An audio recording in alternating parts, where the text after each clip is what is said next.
Hello everybody, my name is Daniel Berrios, and this is why I gave Child's Play 2019 a B-. I think the new Child's Play does what remakes should do, which is take the spirit of the original, that playfulness, and update it with new ideas and new sensibilities. We're going from voodoo to AI, we're going from lightning hitting a toy store to that self-awareness, that irony of looking at this doll and we're presenting it as a regular toy, but clearly the movie knows that this is just a weird looking design. This movie very much feels like an EC Comics or a Creep Show, Goosebumps kind of feel.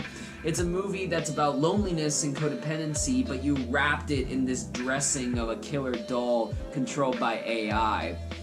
To go into some positives, I enjoyed Gabriel Bateman's performance as Andy. That was one of the updates I thought were the strongest to this story, was giving him more personality, making him the protagonist. And I think Bateman showcases a lot of range, from the vulnerability of being a lonely kid and hating his mom's boyfriend, to being a badass at the end confronting Chucky, to having this sort of playfulness of being a kid, meeting new friends for the first time. There's a lot that he's asked to do, and he remains likable through all of it.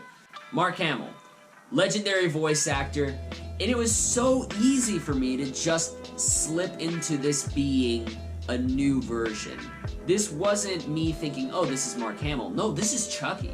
I really was sold on this new version of Chucky as sort of this innocent AI who's learning the ways of the world without inhibition from his best buddy.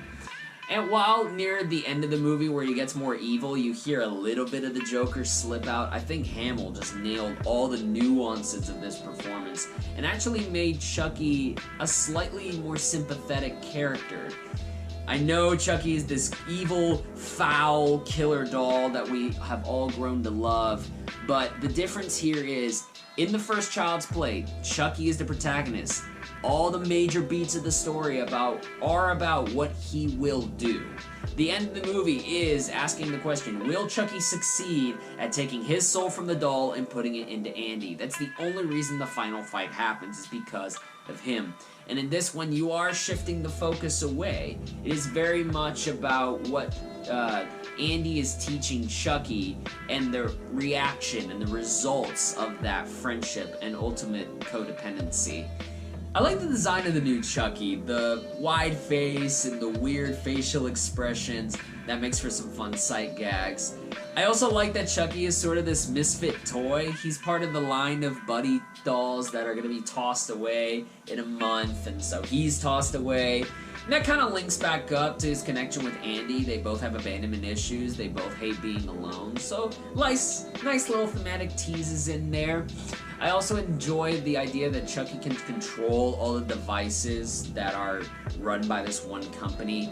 It makes it like a fly fart more believable that Chucky can do all the crazy things he can do, but it also makes for some fantastic kills. I've gotta say, I did not expect this movie to get as gory as it did. I'm happy it did. You know, the movie does have this way of building tension, showing you exactly what's going to happen.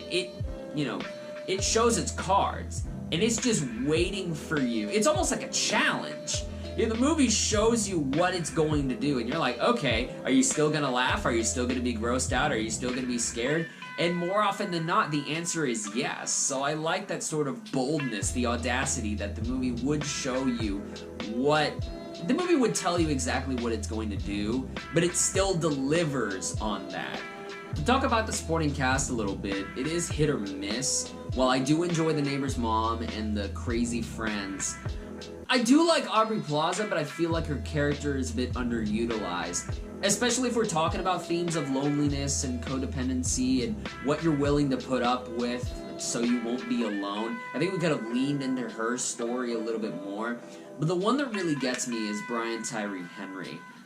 Now, don't get me wrong, I still want him to get like an Oscar after the fact for Spider-Verse, but I think his character brings up an element of this film that resides as a con for me, which is this movie will bring up elements of the original Child's Play and either never fully pay off or never really develop those elements. he's playing the detective character from the original. He's also playing Andy's neighbor. But when you bring up this detective idea, the movie gives him opportunities to follow up on certain leads, gives him breadcrumbs that he never really follows. And I think the conclusion of his arc would have been better served if he would have taken away that detective element and just left him as a neighbor. I also think there are some kind of visual homages to the original. Some of them work, but some of them I just thought kind of paled in comparison to the context in which the original had it. It just pulled me out of the movie. It kind of distracted me. For a 90-minute movie, it does feel padded, which is very strange. I think the movie kind of focused too much on certain set pieces and the ways that Chucky would kill somebody, and it kind of drug onto this rhythm of like, is Chucky evil or not? We're going to maybe hint this way, maybe hint not. Then we're going to show a set piece of Chucky killing, and we're going to rinse and repeat until the very end where everything kind of wraps up quickly. In my personal preference, we should have expanded on the characters a little bit more and kind of left this more like a slow burn. Even though the film is messy, I think in part it's intentionally so.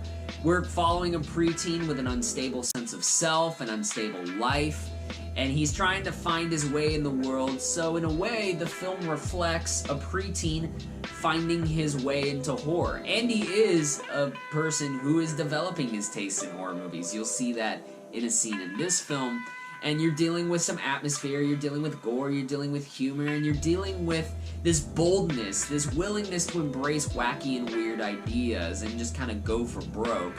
So, while the movie is kind of a messy cocktail and it doesn't always satisfy, I think that boldness, I think that freshness, that willingness to just go for it makes it something I can really appreciate.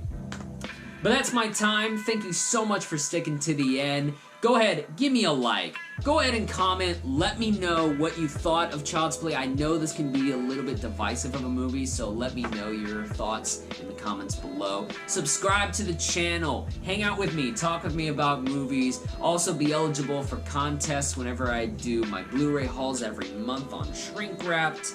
As far as new movies, I've still got to watch Toy Story 4. I know this week we're coming out with Spider-Man Far From Home, which is getting rave reviews. I'm really excited about that. And we're also getting Midsommar, which I'm excited for as well. But until next time, again, thank you very much for watching, and I hope you all have a pleasant day. Take care.